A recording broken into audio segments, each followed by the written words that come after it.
Well, I hope y'all can hear me over top of all this sizzling I got going on in my cast iron Dutch oven. But I've got 4 chicken thighs in here, and this is what I'm going to start my chicken and dumplings with.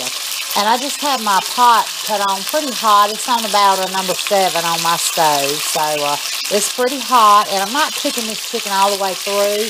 I'm just trying to get it good and browned here. And let's flip this piece over.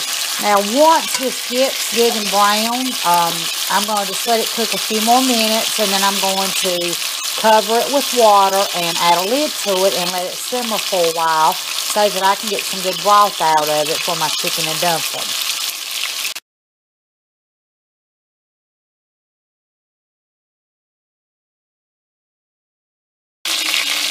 Okay, let's check these chicken pieces now. Let's see if they've browned up good enough. I believe they have. And the main reason, I'm trying to hold my iPad and do this at the same time. The main reason that I wanted to brown this chicken first is to get all those bits on the bottom y'all heard about that causes all that good flavor later on. Okay, now, this is kind of dangerous the way I'm going to do this, so be careful. I'm getting ready to add water to this, and this is hot oil in this pan, so be very careful when you do this part. There you go. Now, and I guess you can see that flavor already has started to develop. Yeah, there's a lot of oil in it. I know that's from the chicken skin, but that can be strained off later if you want. And that was about 1.5 quarts of water that I just added. And I'm going to leave this up on a higher heat so that it can come to a boil. And then I'm going to add a lid to it and let it simmer until that chicken is falling off the bone. While I'm waiting on my chicken to cook, I just want to go over the dumplings with you. In this bowl, I've added about 1.5 cups of self-rising flour, some salt, and a little pepper. If you wanted to make my Cajun dumplings that I posted on Jodies Kitchen, at this point you'd add your Cajun seasoning, but you can do parsley if you want. I've also added fresh lemon zest to my dumplings, and that gives a great fresh flavor.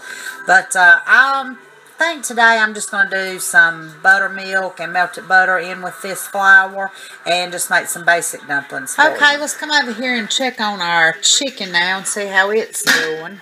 Get it fogged up in here. This has been cooking about 45 minutes, I'd say, close to it. And I believe we're going to call that good. Okay, I'm going to remove these chicken pieces and then go through the daunting task of deboning this chicken. And that's just going to be removing all that skin. I'll toss that out and then taking the meat off the bone. And probably burning my fingers a little while I do it. Okay, so I wanted to show you my chicken broth after it's cooled off. I let it cool off on purpose just for a little bit so you could see the skim that it's starting to form on the top. And that's the fat, and that's because I had the skin on. Now, you could go through here and take this off and remove it if you wanted to. Or, of course, you could use skinless chicken if you wanted to. But if you know Jody, I'm leaving the fat on mine because I think the fat gives it flavor. Now, you're still going to have good flavor if you want to skim it off and not use it, but I just okay, now that I've shredded my chicken, and this I just did by hand. You can shred it in real fine shreds. You can chunk it up, cut it up, do it however you want. We're just going to add that to the chicken broth. And we're going to bring that back up. Like I said earlier, I cooled it down just so that I could go ahead and show you the fat on top. But we're going to let that come back up to almost a rolling boil, and then I'm going to mix up my dumplings while I'm waiting on that to happen, and then we'll add it to the pot. Okay, back to the dumpling mix. And remember, this is just the flour, salt, and pepper, and I'm going to add melted butter and buttermilk. I have probably about 1.5 cups of buttermilk and 1/2 stick of butter, and I may have to put my camera down for this part. We're going to see how good I can hold this and mix it. Now, for the dumplings that you may want to roll into a ball, you're not going to want these really wet so that you can actually roll them into a ball. I myself am not doing that today. I'm going to be spooning these out. So I can see I'm already going to need some more buttermilk and melted butter. And we're just going to get that mixed up really good. And this, you'll see, I do it pretty wet here, my mixture. But this is how I like it. And I better cut that heat back up on that chicken. I know it's not boiling enough. But this is going to give you a really good buttermilk flavor to your dumplings. And I made my own buttermilk just by using regular whole milk and added some vinegar to it and let it work for about 15 to 20 minutes. Okay, now I hope you can tell how wet that is. That's how I want it.